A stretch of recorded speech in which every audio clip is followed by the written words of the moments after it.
hari tokoh besar bernama Imam Hasan Al-Basri tengah berjalan di pasar kota Basrah. Datang seseorang lalu bertanya kepada beliau, "Ya Aba Ishaq," wahai Abu Ishaq, panggilan buat Imam Hasan Al-Basri. Katanya dalam Quran itu, "Ud'uni astajib lakum." Berdoalah kepadaku, aku akan jawab doamu. Mintalah kepadaku, aku akan penuhi permintaanmu. Begitu janji Allah dalam Quran. Lah kami ini, kata si orang tadi, sudah lama berdoa kepada Allah. Sudah banyak kali kami memohon kepadanya. Wah, kok sampai sekarang doa kami nggak dijawab-jawab, nggak pernah dikabulkan. Ini bagaimana? Katanya berdoa, aku kabulkan. Sudah lama kami berdoa, kenapa nggak pernah dikabul-kabulkan? Apa doa kami salah pasang? Apa Tuhan pas kebetulan nggak dengar? Atau bagaimana ini? Imam Hasan Al-Basri senyum lalu menjawab, "Ya ahlal Basrah, hai penduduk Basrah, hatimu mati. Dari hati yang mati, bagaimana mungkin doa akan terjawab? Tidak ada getaran yang menyebabkan channel kepada Allah itu nyambung. Tidak ada. Dari hati yang mati, doa tidak mengeluarkan getaran untuk sampai kepada aras. Hatimu mati, maka doamu tidak dikabulkan." Kita renungkanlah jawaban ini. Sederhana, doa tidak didengar Tuhan, permohonan tidak dikabulkan olehnya. Tapi kalau kita mau menukik kepada renungan yang lebih jauh, kemalangan apa yang lebih besar selain daripada kalau Allah sudah berpaling kepada kita dalam hidup ini? Permohonan tidak didengar, doa tidak dikabulkan, Allah sudah masa bodoh dengan kita. Kemana lagi langit tempat kita bernaung? Kemana lagi bumi tempat kita berpijak? Kalau Allah sudah berpaling dalam hidup ini kepada kita, itulah kemalangan yang paling besar dalam hidup ini. Sementara kita berleha-leha, menurut kita kemalangan itu kehilangan jabatan, kemalangan itu kehilangan harta benda, kemalangan itu adalah kehilangan orang yang kita sayangi. Allah berpaling dalam hidup kita, tidak pernah kita melakukan evaluasi. Nah, apa yang menyebabkan hati itu jadi mati sehingga tidak ada getaran yang nyambung ke aras, yang mengakibatkan Tuhan berpaling dari kita, doa tidak lagi didengar, permohonan tidak lagi dikabulkan? Ada beberapa hal yang menyebabkan hati jadi mati sehingga doa tidak terangkat. Imam Hasan Al-Basri menjelaskan beberapa faktor yang menyebabkan hati menjadi mati. Tidak ada lagi getaran yang mengantarkan doa ke aras sehingga Tuhan pun berpaling. Yang pertama, kata beliau, "Araftumullaha wa lam tu'tuhu haqqah."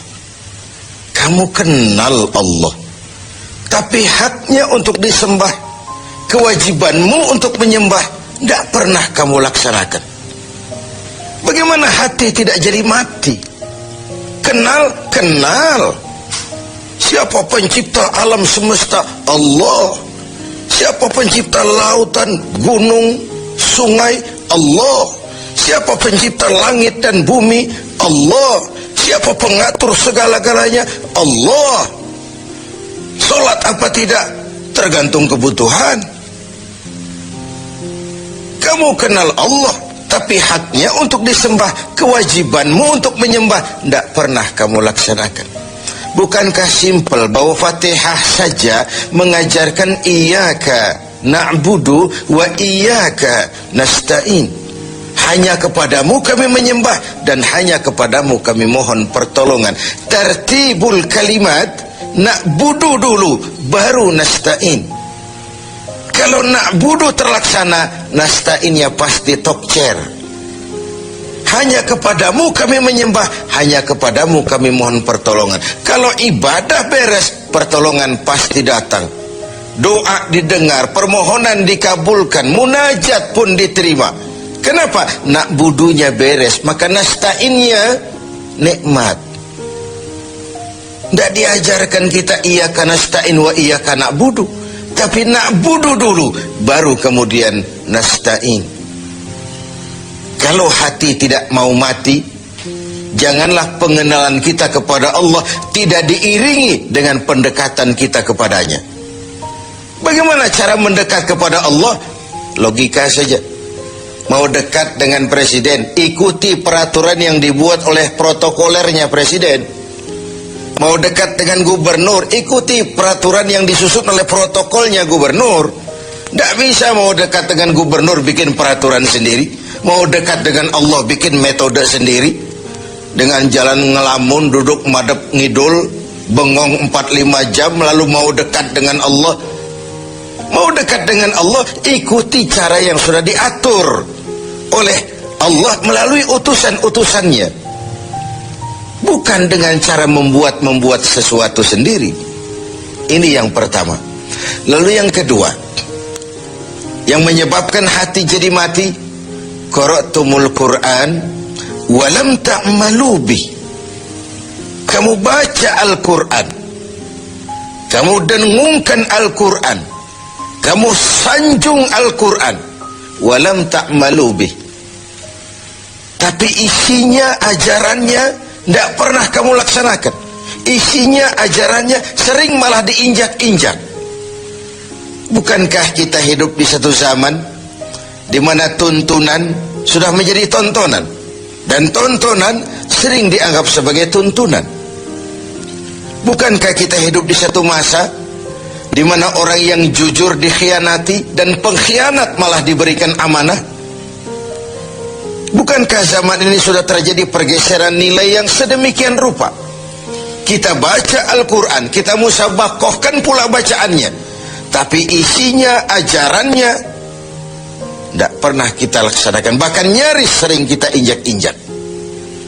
Hati jadi mati.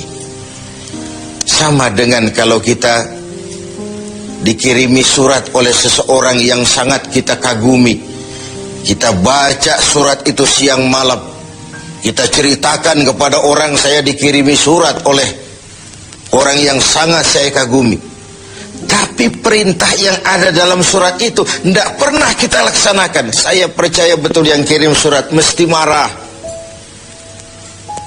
Kau baca itu penting supaya kau ngerti apa isinya, tapi setelah kau ngerti, mbok ya laksanakan. Begitu Al-Quran diturunkan kepada kita, kamu baca Al-Quran tapi isinya tidak pernah kamu amalkan. Bagaimana hati tidak akan menjadi mati karenanya? Pemirsa TV 7 yang berbahagia,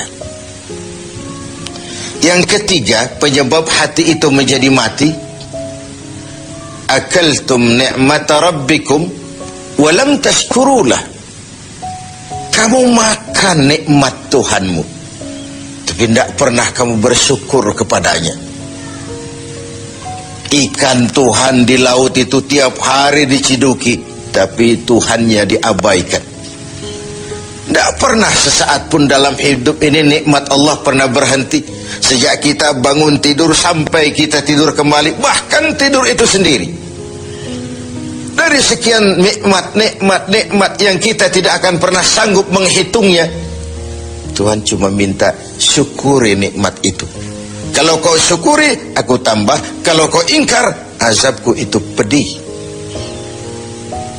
Tiap hari kau makan nikmat Tuhanmu, akaltum ni'mata rabbikum.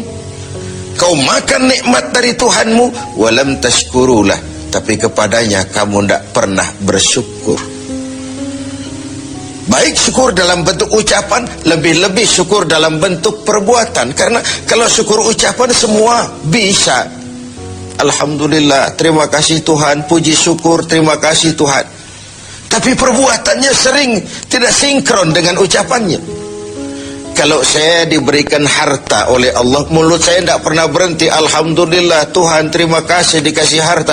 Tapi pelitnya 17 setan, rasanya orang itu baru syukur perbuatan, baru syukur ucapan, belum syukur perbuatan. Karena syukur perbuatan artinya mempergunakan suatu nikmat sesuai dengan kehendak yang memberikan nikmat itu. Allah memberikan harta kepada saya. Apa yang Allah kehendaki dengan menggunakan harta ini? Bagaimana kehendak Allah tentang penggunaan harta ini? Allah memberikan jabatan kepada saya. Apa yang Allah kehendaki dengan memberikan jabatan ini kepada saya? Mempergunakan suatu nikmat sesuai dengan kehendak yang memberinya. Itulah syukur yang sebenarnya. Ini yang keempat. Yang kelima, penyebab hati itu jadi mati. Qultum annal mauta haqqun wa lam tasta'iddu lah. Kamu yakin, kamu percaya, kamu tahu betul hidup akan berakhir dengan kematian. Namun kau tidak pernah mempersiapkan diri untuk itu. Baik menghadapi kematian maupun menghadapi yang lebih penting sesudah kematian. Karena mati pada dasarnya sebuah peralihan dari sebuah tahap kehidupan kepada tahap kehidupan yang berikutnya, bukan akhir. Bahkan saya lebih cenderung mengatakan mati adalah istilah yang digunakan bagi orang yang sedang hidup. Si fulan mati, itu kan kata yang hidup. Yang mengalami sedang pindah ke alam lain. Jadi tidak ada alasan hidup sulit bener, mending mati habis urusan. Tidak selesai sampai di situ, tidak selesai urusannya. Hidup terus berlanjut di alam barzah, terus berlanjut di alam mahsyar. Ini satu perjalanan panjang. Seperti kita akan berangkat ke luar kota yang jauh, tentu kita harus menyiapkan bekal. Semakin jauh perjalanan, semakin banyak bekal yang kita bawa. Kalau Anda akan berangkat jauh, tidak bawa bekal berangkat juga, itu kan nekat sama namanya. Sampai ke tujuan belum tentu, sengsara di jalan sudah pasti. Kenapa? Tidak ada bekal kok berangkat. Begitulah kita sebagai manusia, hamba Allah. Perjalanan panjang, belum siap bekal, belum cukup ibadah kita, sudah datang saat kematian. Tentu artinya belum punya bekal sudah berangkat. Alamat sengsara di jalan karena bekal tidak ada. Inilah Ramadan di mana kita antara lain menyiapkan bekal-bekal untuk menghadapi hidup sesudah kehidupan yang